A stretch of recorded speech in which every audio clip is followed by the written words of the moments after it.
Aleluia!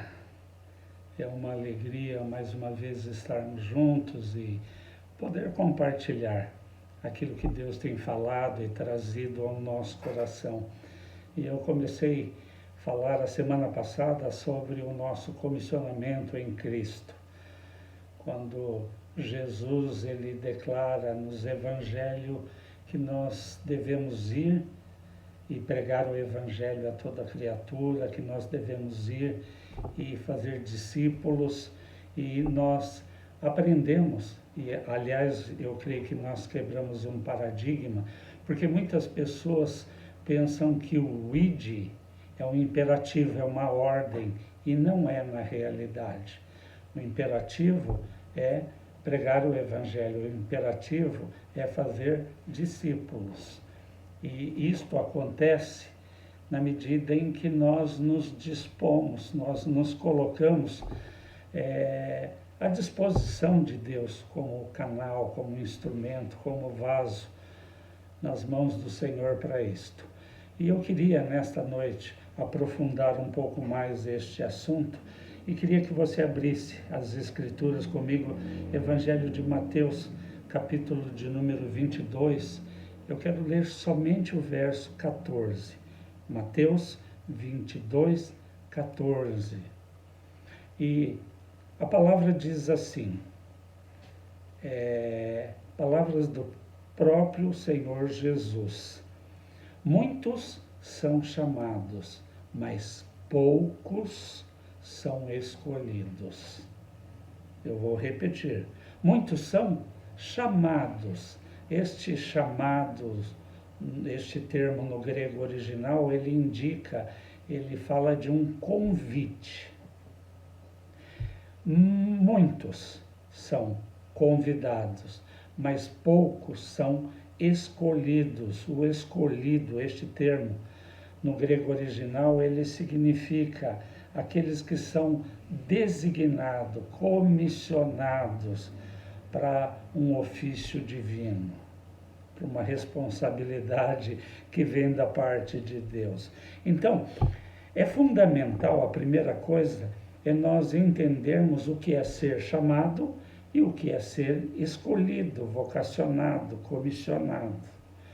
Então, quando da nossa experiência pessoal com Jesus, quando você, quando eu, quando cada um de nós ouvimos o Evangelho que fala das boas novas da salvação que há em Cristo Jesus, então, quando você ouviu essas boas novas dessa salvação proposta por Deus Pai, através de Jesus, o Filho amado, e nós aceitamos este convite,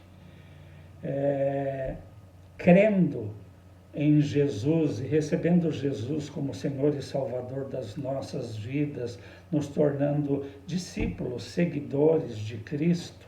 Então, quando isto aconteceu, né, neste processo, Deus ele nos convida também a um processo de crescimento, de amadurecimento que se inicia.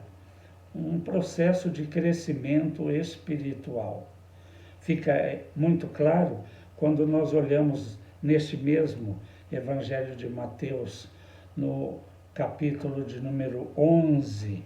Vem comigo, vamos lá ler este texto. Mateus, no capítulo de número 11, deixa eu pegar o meu óculos para poder ler bem. No verso 28, Jesus ele faz um convite: vinde a mim, vós, todos os que estão cansados e sobrecarregados, e eu vos darei descanso, eu vos aliviarei. Mas no 29 ele diz assim: tomai sobre vós o meu jugo e aprendei de mim, porque eu sou manso e humilde de coração, e encontrarei descanso para as vossas almas, porque o meu jugo é suave e o meu fardo é leve. Então, Jesus, quando da nossa experiência, ele nos faz um convite: vinde a mim. E nós precisamos dessa experiência, entregar a nossa vida ao senhorio de Cristo, crendo nele como o Filho de Deus que foi enviado para vir a este mundo. E através da obra que ele realizou na cruz do Calvário, crendo nela, recebermos uma salvação poderosa, a salvação das nossas vidas. Esta salvação, ela é individual, é uma experiência única e individual. Eu, como pai, não posso, salvar o meu filho. Eu posso sim, e eu fiz isto. Eu ensinei ele, eu levei ele ao Evangelho que fala desta boa nova de salvação em Cristo.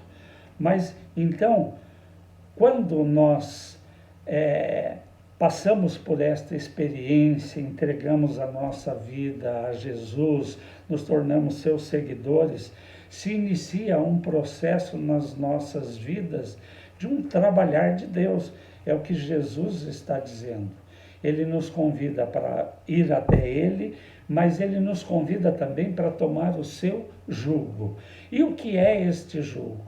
O jugo, na realidade, era aquela canga que se coloca sobre a junta de bois, o casal de boi, quando o agricultor ele ia arar a terra. Então ele coloca aquele jugo para quê?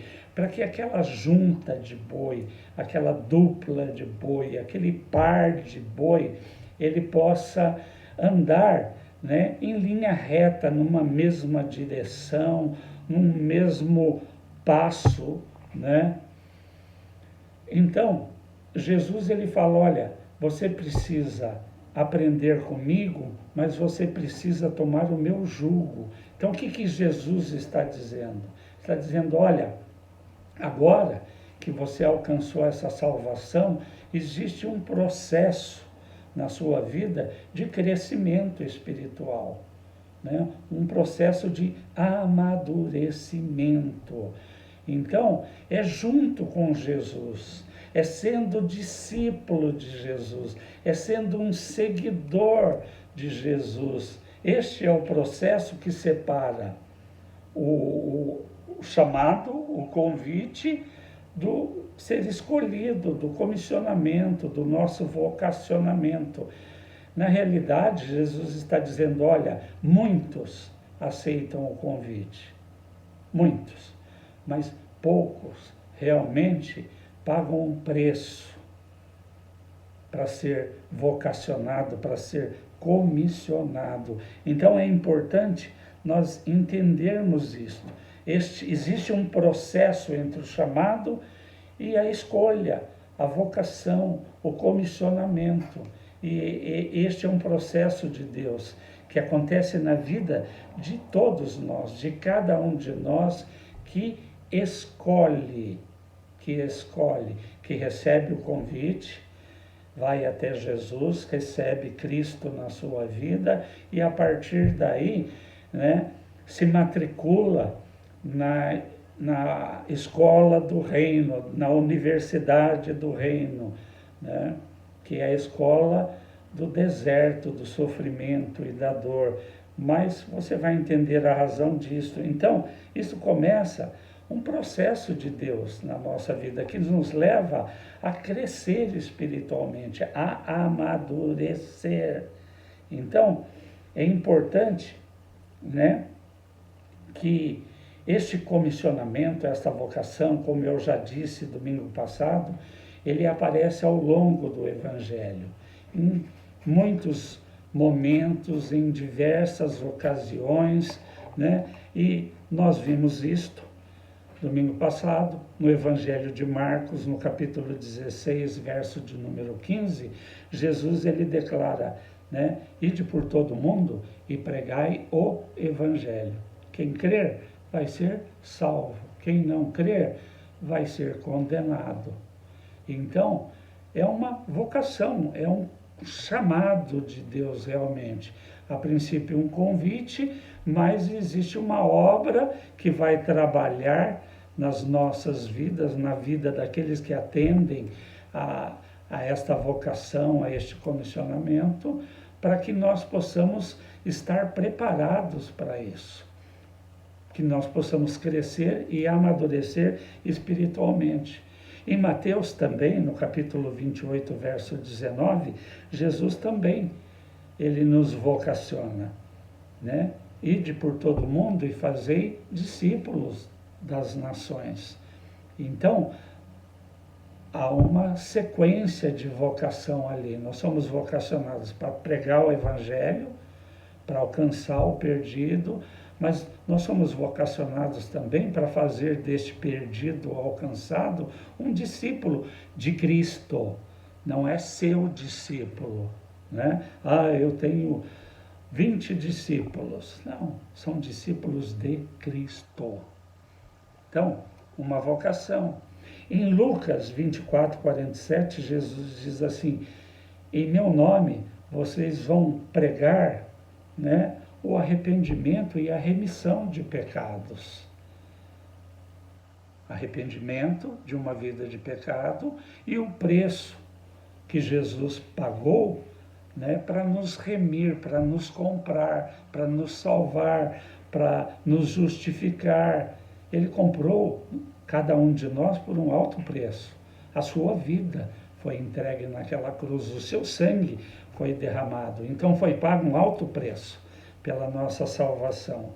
Mas o interessante e o destaque que eu queria dar, me aprofundando neste tema, é com relação ao Evangelho de João, a perspectiva com que João olha este comissionamento.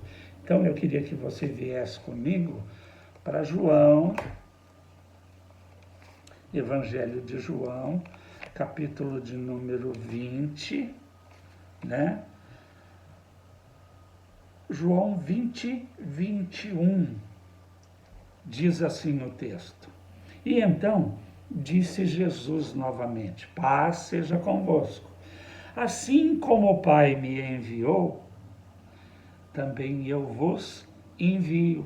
E tendo dito isto, assoprou sobre eles e disse-lhes: recebei o Espírito Santo.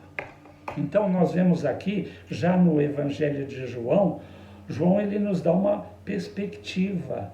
É um evangelho, um vocacionamento, um comissionamento mais custoso, e você vai entender. E por ser mais custoso, o preço é maior a ser pago, né? É o mais negligenciado por nós cristãos. Então, nós precisamos entender essa realidade. Nós vemos aqui a Trindade operando. Assim como Deus o Pai me enviou o Filho, né, para realizar uma obra, Jesus, ele estava vocacionando os seus seguidores, os seus discípulos. Ele diz: então, eu também vos envio. Eu também vos envio. Então, a grande questão é essa perspectiva de João. Porque João olha esse comissionamento de uma maneira mais profunda. Ele está falando que, assim como Deus o Pai vocacionou Jesus e o enviou para realizar uma obra, nós somos vocacionados por Jesus a ir e sermos os continuadores desta obra. Jesus, quando esteve nesta terra de maneira corpórea como homem, ele veio, realizou uma obra e ele fundou a sua igreja ali no Pentecostes. Teve início a igreja do Senhor, que somos nós. Cada um de nós somos a igreja de Deus, do Senhor. Nós somos membros do corpo de Cristo. Então, nós somos vocacionados, mas esta vocação, esta convocação, esse comissionamento, ele pega mais. Por quê? Porque o modelo é Jesus. Ele diz: assim como eu fui enviado por meu Pai, agora eu estou enviando vocês. E a grande questão é: qual o propósito da vinda de Jesus, então? Pelas Escrituras, né? Quando nós pegamos o Evangelho de Lucas, no capítulo 19, verso 10, Jesus diz que ele veio buscar e salvar o que estava perdido. Então, é uma vocação para ir aos perdidos, buscar os que estavam perdidos. No Evangelho de Marcos, no capítulo 10, verso 45, aqui começa a ficar mais claro. Jesus, ele diz assim: eu vim não para ser servido, mas eu vim para servir. Servir. Esta é a grande vocação. Nós somos chamados para servir. Em Lucas 22, 27, Jesus diz assim, e eu estou no meio de vocês como aquele que serve. Como aquele que serve. Então, nós precisamos entender esta vocação, este chamado. Este comissionamento de Deus começa com um chamado, mas tem um trabalhar de Deus nas nossas vidas, e é interessante, porque como Deus trabalha nas nossas vidas? Deus trabalha em nós através das circunstâncias à nossa volta, que nós vivemos. Eu confesso que por muitos anos, na minha caminhada cristã, eu não entendia quando Paulo, na sua carta, aos Romanos, no capítulo 8, verso 28, ele declara assim: todas as coisas cooperam para o bem daqueles que amam a Deus. Todas as coisas, e todas as coisas, no original grego, é todas as coisas. Situações boas, circunstâncias boas e ruins, principalmente as contrárias. Por quê? Porque esta é a escola de Deus, a escola do deserto, como eu disse, como eu tenho dito. Porque é no sofrimento e na dor que Deus, o Pai, vai formando Cristo dentro de cada um de nós. Então, todas as situações e circunstâncias cooperam. Por quê? Porque Deus, ele é expert em transformar situações contrárias em bênção nas nossas vidas. Nós não entendemos no momento, quem sabe de repente você está vivendo um momento de sofrimento e de dor. Entenda que Deus está trabalhando para formar Cristo em você. Entenda isso, e quando nós entendemos isto, é mais fácil entender tantas circunstâncias contrárias. Não que Deus faça vir estas situações e circunstâncias. A maioria delas, nós mesmos criamos, são resultados das nossas próprias escolhas, e atitudes e reações. Então, nós, quando entendemos esta realidade, que o deserto, que o sofrimento e a dor são as ferramentas que Deus utiliza, Ele permite que isto aconteça e Ele usa circunstâncias contrárias para trabalhar em nós, para mudar áreas das nossas vidas que precisam ser mudadas. Vem comigo para a carta de Paulo aos Filipenses, no capítulo 2, eu quero ler a partir do verso 2. Olha que tremendo a declaração de Paulo, falando com a igreja lá em Filipe, para nós, para cada um de nós cristãos.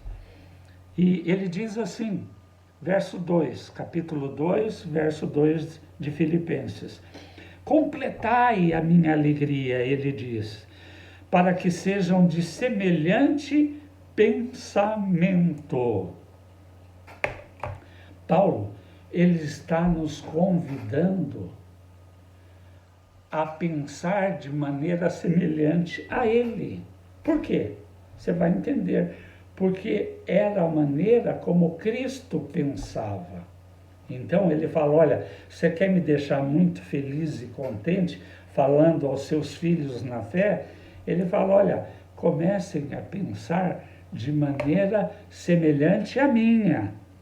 tendo o mesmo amor, sendo de um acordo, de uma mente, de uma mesma mente, de uma mesma mentalidade. Por que que Paulo dizia isso? Por que que ele está citando a mente e o pensamento? E eu já tenho trabalhado isso ao longo de muito tempo. Você é o resultado dos seus próprios pensamentos. Por que isso? Porque tudo começa na nossa mente. Tudo é resultado, acaba sendo um resultado de um pensamento. É assim que nós funcionamos. Todo pensamento gera uma emoção. E estes pensamentos e essas emoções nos levam a fazer escolhas.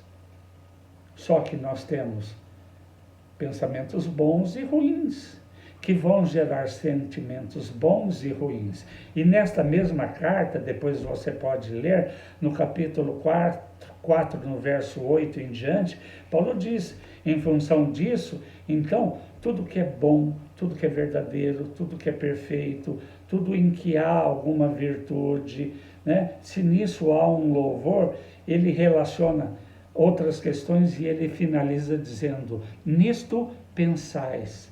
Então, nós precisamos encher a nossa mente, nós precisamos de uma renovação na nossa maneira de pensar. Para quê? Para pensar como Cristo pensava, como Jesus pensava, como Paulo pensava. E tudo que é verdadeiro. O que é uma verdade? A palavra de Deus é verdade. Então a orientação de Paulo é, em vez de você ficar enchendo a sua mente, os seus pensamentos com um monte de lixo, que muitas vezes a internet, as mídias, a televisão, os jornais, as revistas nos oferecem, ele fala, renove a sua maneira de pensar, mude a sua maneira de pensar, enchendo a sua mente com a palavra de Deus, com as escrituras, com as promessas de Deus. E então você vai poder então experimentar a boa, perfeita e agradável vontade de Deus. Então Paulo, aqui ele está falando, olha, nós precisamos trabalhar a nossa mente, a nossa maneira de pensar. Você precisa pensar como eu penso, porque eu penso como Cristo pensava. E como Cristo pensava? O que enchia a mente de Cristo? A palavra de Deus, a vontade de Deus. Então, vamos continuar. Ele está dizendo, olha, você quer me deixar feliz? Né? Pensa que nem eu penso, porque eu penso como Cristo pensava. E ele fala, né? Então, nada na sua vida seja feito por contenda ou vanglória, mas com humildade. E a humildade começa na nossa mente, na nossa maneira de pensar. Cada um considere o outro melhor do que si mesmo. Então, a orientação de Paulo, olha, você precisa pensar como Cristo pensava. E ele não pensava só nas coisas dele mesmo, mas a grande preocupação de Cristo eram as pessoas à sua volta.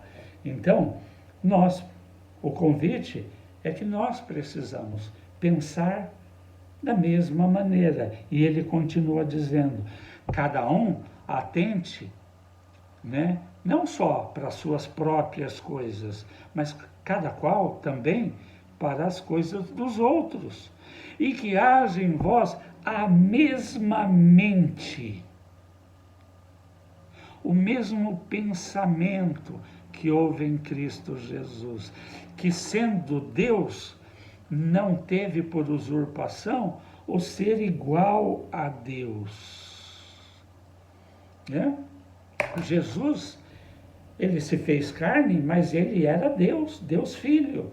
E quando ele veio nesta terra, quando ele viveu alguns anos aqui, para nos ensinar, para preparar os seus seguidores, os seus discípulos, para fundar a sua igreja e comissionar esta igreja, ele foi humilde, ele não quis ser reconhecido como Deus, mas este texto diz, ele foi humilde. Ele a si mesmo se humilhou, assumindo que forma de servo. E encontrado na figura humana, a si mesmo se humilhou e foi humilde até a morte, morte de cruz. Está o texto aí. Mas eu queria chamar a atenção. Jesus, ele está dizendo, olha, você precisa aprender a pensar como eu penso. Você precisa aprender a agir como eu agia. Como é que eu vou aprender o que Jesus pensava e como ele agia? Através das Escrituras, enchendo a minha mente, né, do Evangelho de Deus, com as Escrituras, com a Palavra de Deus, entendendo que toda a Bíblia, que toda a Escritura, desde o princípio em Gênesis, até o seu final em Apocalipse, a figura central é Cristo. No Velho Testamento, né, a partir de Gênesis, os profetas, crônicas, reis, todas as figuras falavam de Cristo. De Cristo.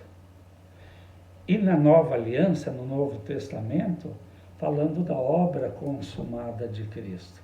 O Velho fala que Cristo viria. No Novo é a consumação da obra. Ele veio, se fez carne, é o Verbo de Deus, e ele morreu naquela cruz. Ele entregou a sua vida. Ele derramou o seu sangue para que você pudesse alcançar esta salvação proposta por Deus nele. Quando você crê nele, quando você crê na sua inclusão, na morte e ressurreição com ele naquela cruz, na obra consumada da cruz do Calvário. Então ele fala, olha, você precisa ter o mesmo sentimento, você precisa ser humilde, como eu fui humilde, a ponto de eu vir para servir. Eu sou Deus, mas eu não quero ser reconhecido desta maneira, mas servir, ser reconhecido como um servo que serve, que ama servindo.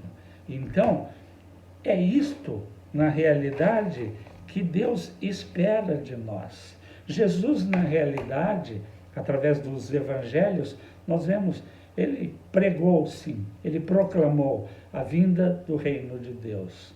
Ele ensinou sobre o reino e como entrar no reino. Eu creio que você sabe como se entra no reino.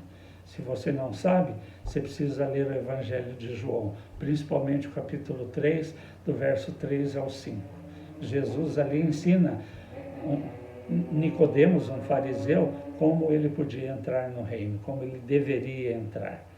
Então, Jesus ensinou sobre o reino, como entrar no reino, né? Mas, acima de tudo, João dá um destaque que ele fez isto como servo, servindo. Então nós somos chamados, assim como Jesus veio, nós precisamos aprender a evangelizar, a fazer discípulos, a pregar, né, a testemunhar, né? Quando nós lemos o livro de Atos no capítulo 1, verso de número 8, Jesus diz, e vocês vão ser batizados com o Espírito Santo, e então vocês vão se tornar minhas testemunhas. Minhas testemunhas. Aonde? Aonde Deus te levar. Aonde você estiver. Ele diz, olha, em Jerusalém, né, em toda a Judéia, Samaria e até os confins da terra. Então, aonde você é vocacionado, é comissionado para pregar o Evangelho, para ser uma testemunha de Cristo, para fazer discípulos de Jesus, é aonde você está, aonde você estiver. Jerusalém fala da sua cidade, onde você está. E começa onde? Começa na sua casa, começa na sua vizinhança. Como é que você faz isto? Indo trabalhar, indo estudar, na fila do supermercado, do banco, né? Na padaria, no seu lazer, na prática de esportes. Então, indo, Jesus ele nos vocaciona. Ele fala, vai, enquanto você vai trabalhar lá no seu trabalho, no seu local de trabalho, você pode ser uma testemunha minha. E uma testemunha, entenda uma realidade, nós falamos muito mais através das nossas atitudes, da nossa vida prática, do que propriamente com aquilo que nós professamos crer. Então, seja um discípulo, seja uma testemunha, seja alguém vocacionado por mim, testemunhe no seu trabalho, através da sua própria vida. Seja uma testemunha, leve o Evangelho, faça discípulos dentro da sua própria casa, na sua família, na sua vizinhança.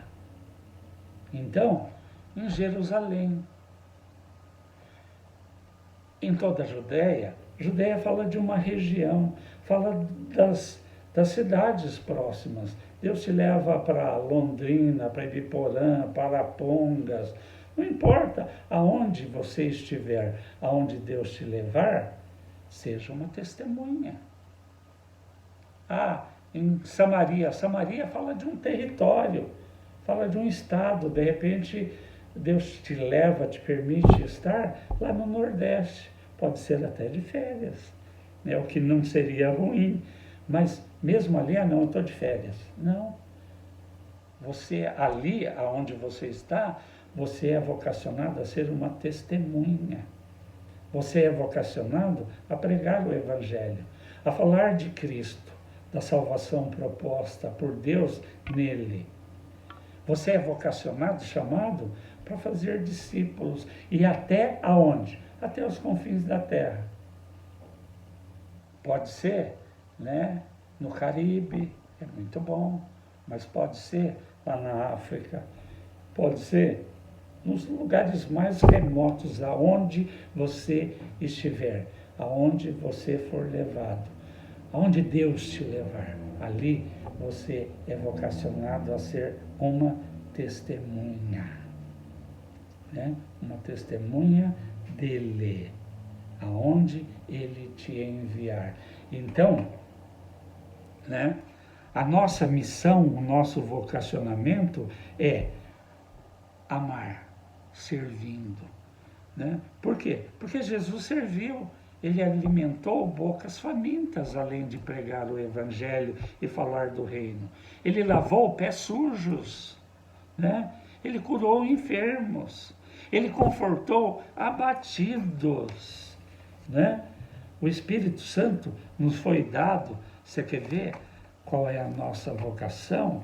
Olha a declaração de Jesus em Lucas, no capítulo de número 4. Venha comigo, só para a gente ver na Bíblia. Lucas 4. Verso 18, declaração de Jesus. Olha a vocação que ele recebeu do Pai. O Espírito, com letra maiúscula, do Senhor, o Espírito Santo, está sobre mim, porque ele me ungiu para pregar o Evangelho aos pobres sem recurso também, mas aos pobres de espírito. Ele enviou-me a curar os quebrantados de coração, para pregar libertação aos cativos e restaurar vista aos cegos, aqueles que não conseguem enxergar. Não é só o cego, né, físico, mas principalmente o cego espiritual, aquela pessoa que vive apartada de Deus, que vive, né, sobre o domínio do pecado, a escravidão do pecado. Nós somos chamados para isto. Este é o jugo de Jesus. Esta é a vocação que ele recebeu do Pai e nós recebemos dele, né? E ele continua a pregar libertação aos cativos, restaurar as vistas aos cegos e para pôr em liberdade aos oprimidos e para pregar o ano aceitável do Senhor. Então, nós somos enviados e chamados e vocacionados a nos identificarmos com as pessoas, com as necessidades das pessoas. Eu e você precisamos entender que necessidades, elas são universais, todos nós temos. E as nossas necessidades, as necessidades das pessoas, elas são portas espirituais para nós entrarmos com o evangelho da salvação que há em Cristo, para nós testemunharmos. Então, nós precisamos nos identificar com as pessoas, com as dores, com as necessidades, com as carências, com as limitações, com as fragilidades. Por quê? Porque este foi o modelo de Jesus. Foi isto que ele fez. Ele se identificou com a nossa fraqueza humana, com a nossa limitação. Ele tomou essas dores, ele tomou os nossos pecados. Então, nós precisamos entender esta realidade, este vocacionamento, este convite a tomar este jugo de Jesus, porque nós somos vocacionados a continuarmos a obra de Cristo. E para finalizar, quando eu dizia sobre a questão da dificuldade que eu tinha em crer, por que tantas situações adversas, por que tanto sofrimento, por que tantas dores fazem parte, nos acompanham ao longo da nossa caminhada cristã. Nós precisamos entender esta, como eu disse, a faculdade de Deus, a escola de Deus. Olha o que o escritor aos Hebreus, abra Hebreus capítulo 5, verso de número 8. O escritor aos Hebreus falando sobre o sofrimento, a identificação de Jesus com o sofrimento, ele tomando os nossos sofrimentos. Ele diz assim, capítulo 5, verso 8 de Hebreus: embora fosse filho, aprendeu a obediência pelo muito que sofreu. E tendo sido aperfeiçoado, tornou-se o autor de eterna salvação para todos os que lhe obedecem. Jesus precisava sofrer? Não, ele não tinha pecado.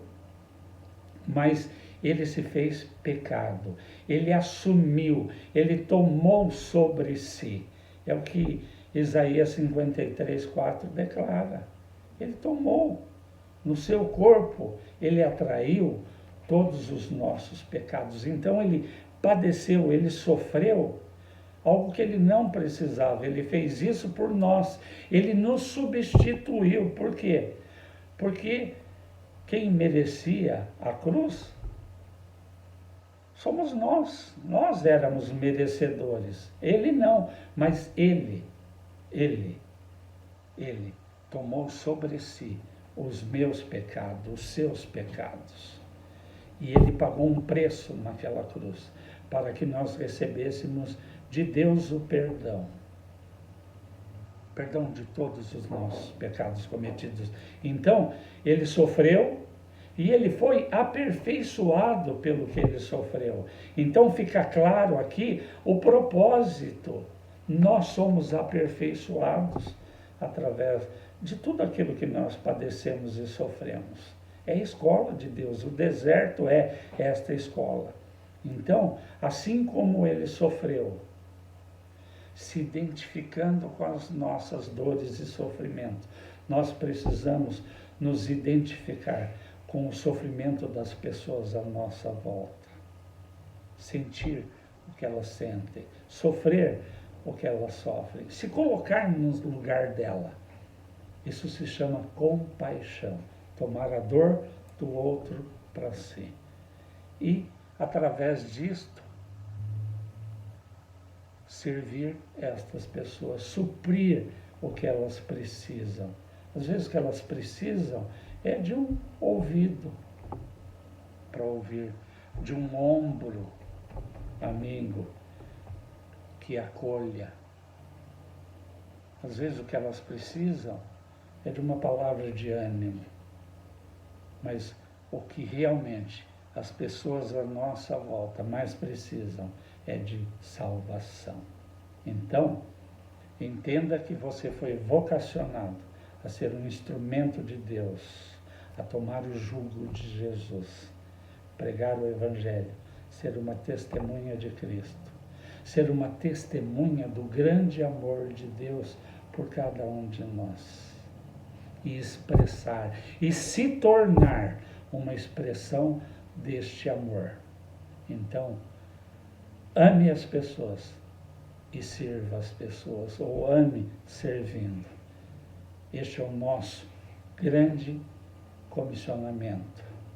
Deus, através de Jesus, nos vocacionou a ser estes instrumentos, a ir e levar as boas novas da salvação em Cristo, ir e testemunhar do grande amor de Deus manifestado por cada um de nós, por cada vida, na cruz do Calvário, na obra consumada de Jesus na cruz do Calvário.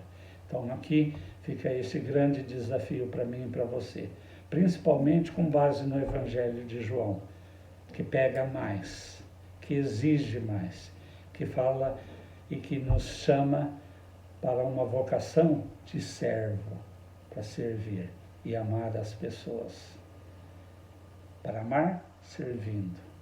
Então, este é o nosso grande desafio, que o Espírito Santo te capacite, te leve a entender esta vocação, que você, eu creio que a grande parte de nós já está matriculada na escola de Deus, né, no deserto, na escola do sofrimento, e Cristo tem sido forjado, formado em cada um de vocês. Que Deus continue essa boa obra, como Paulo declara em Filipenses 1:6, ele tinha esta certeza, que Deus, ele começou em vós uma boa obra, e ele vai completá-la até o dia de Cristo. Então que Deus te abençoe, uma semana de muitas vitórias, de muitas conquistas, de muito avanço, como uma grande testemunha do grande amor de Deus. Aonde Deus te levar, aí é onde você está. Em nome de Jesus, amém. Deus te abençoe, em nome de Jesus.